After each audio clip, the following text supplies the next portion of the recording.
Limang chocomocho, limang bengbeng, limang hello ang hinanda natin for today's video. So, gagawa tayo ng affordable na chocolate bouquet. Ganito pala ako guys maglagay ng stick. So, isa-isahin natin sa paglagay katulad nito.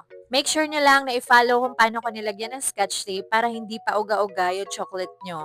After nyan, itusok na nga natin yung mga chocolates dito sa floral foam. Arrange lang natin ng maayos para maganda siya tingnan. Pwede nyo namang itusok to sa styro, pero mas comfortable kasi ako dito pag naka-floral foam. Ngayon nga ay i-wrap na natin ito. So sa isang wrapper guys, ginanito ko nga yung pagkatupi niya. Bago ko nilagay itong na-arrange natin na chocolates. Notice nyo kung paano ko tinupi-tupi dyan sa gitna guys, bago ko nilagyan ng scotch tape. Kumuha na naman ako dito ng isa pang wrapper and hinati ko sa gitna.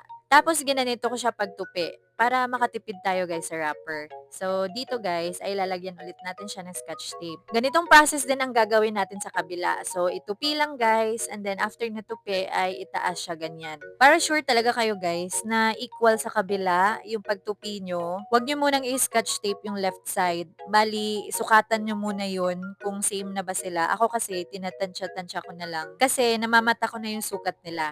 So dito naman guys ay dinivide ko nga to into 4.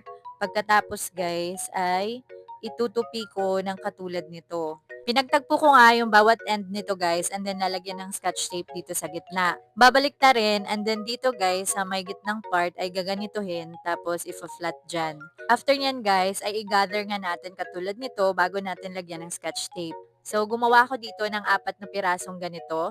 Tapos lalagyan na natin ito ng mesh guys. So grid mesh yan. And then lagyan natin ito ng ribbon.